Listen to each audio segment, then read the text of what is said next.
Hi, Taurus, and welcome to your weekly tarot reading for the week of December. Thank you very much for joining me today. I hope that you are doing really, really well. And this reading, we will take a look at the awareness for the week, the guidance, the possible outcomes. This reading is good for any sun, moon, or rising Taurus sign.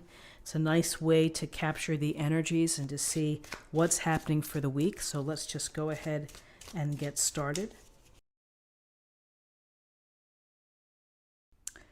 Okay, so in terms of awareness for the week, we have the Six of Swords and we have the Four of Pentacles.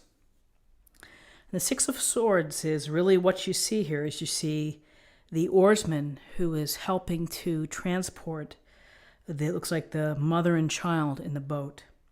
And, here they're going from looks like swirling water here to clearer waters. It's movement, it's transition.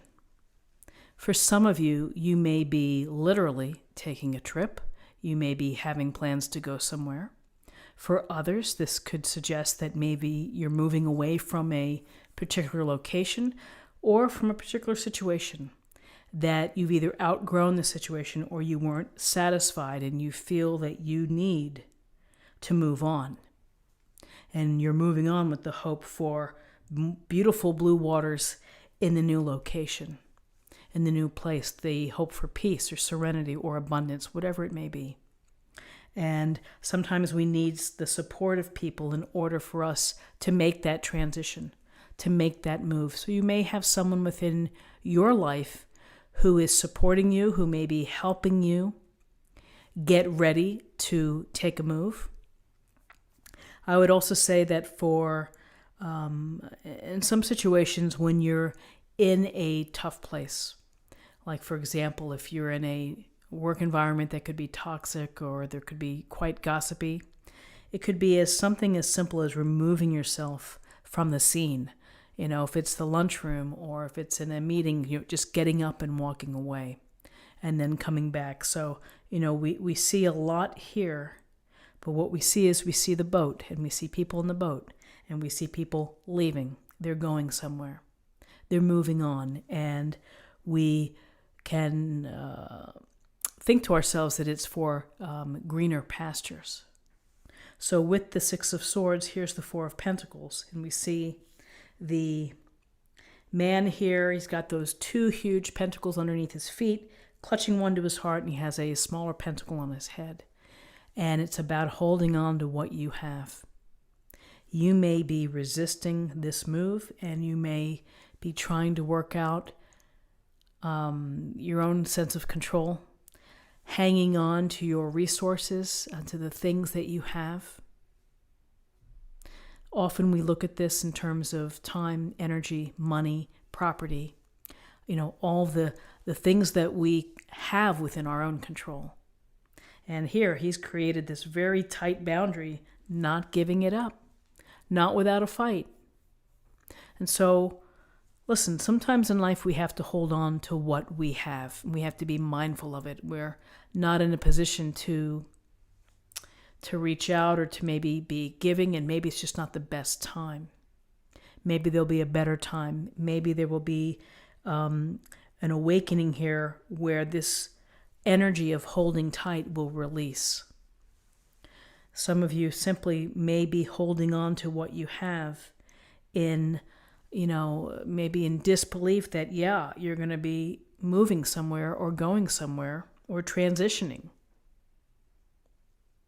to calmer waters, and having to think about what you have and what you bring with you. Those are important decisions.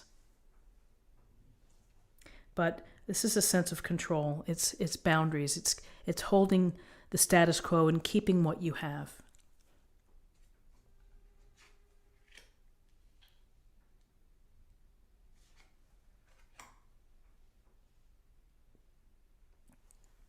So in terms of guidance, we have the Two of Cups and we have the Princess of Swords.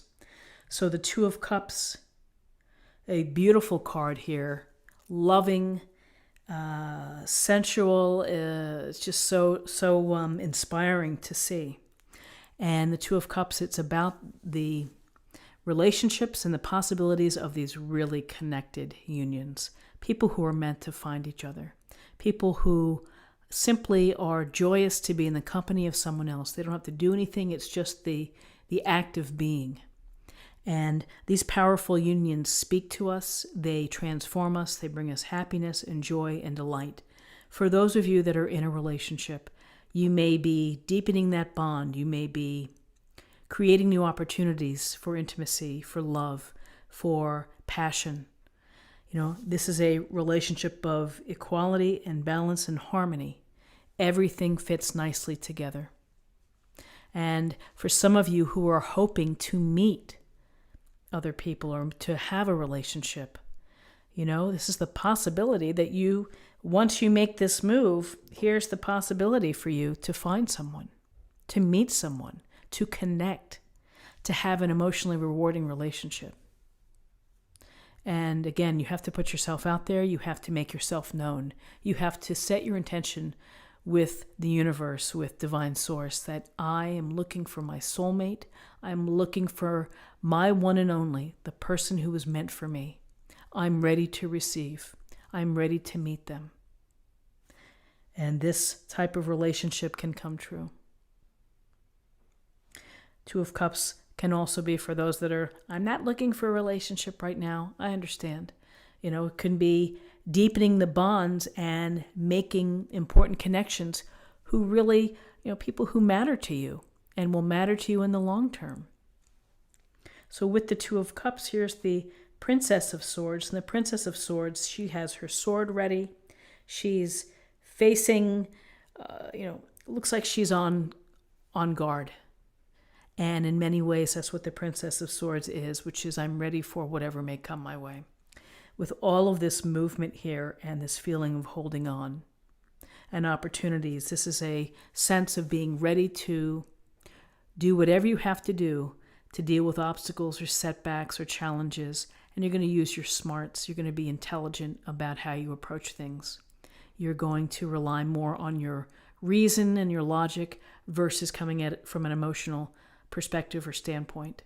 So, the Princess of Swords is this youthful presence, and the youthful presence is looking to use her wit and to use her smarts to strategize, to plan, to move forward, to be ready for whatever comes your way.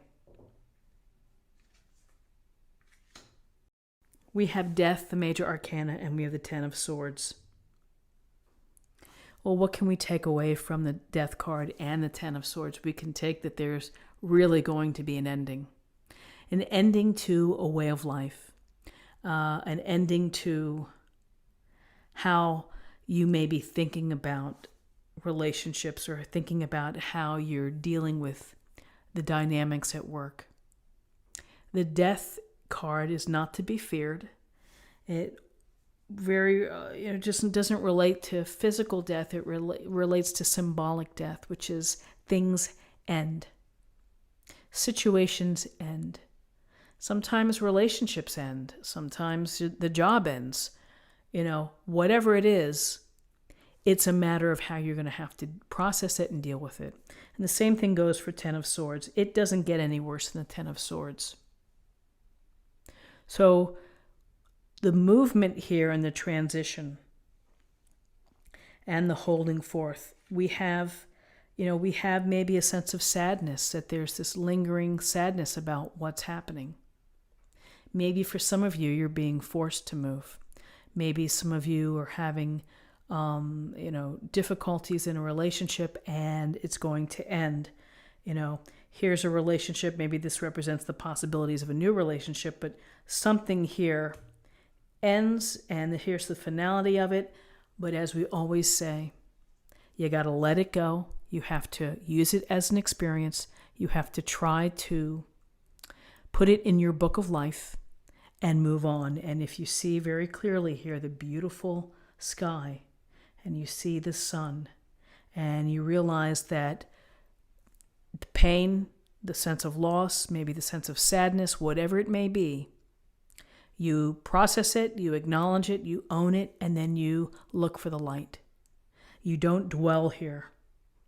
You you feel it, certainly viscerally, and then you move on.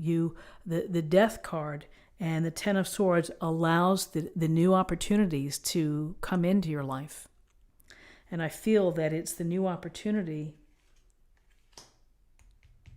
here that you're going to have possibilities that maybe that there was something wasn't working within a relationship, and by moving to calmer waters, by looking for serenity, looking for a change, that yes, it at a very real level, it represents something ending, where you were, how you lived. And there, of course, there's residual pain and disappointment and wondering, like, am I making the right decision? But ultimately, here we have the Two of Cups, which is a glorious relationship, ready to defend. And, some may say that this isn't going to work out because of the Ten of Swords. I don't tend to see that. I tend to see things that we see death, we see the Ten of Swords, we see a difficult chapter that's ending. This Two of Cups represents perhaps potential of greater bonding. We bond through adversity. Our relationships become stronger and more loving and more connected when we go through something that is like an ending. So very interesting cards. Let's see what we have in terms of an affirmation for the week.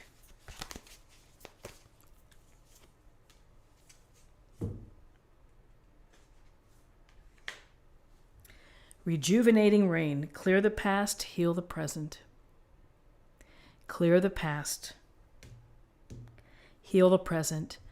This getting to this new place in your mind, in maybe your physical state, is going to allow you to feel rejuvenated, and it may restore some peace. Let's see what we have in terms of love.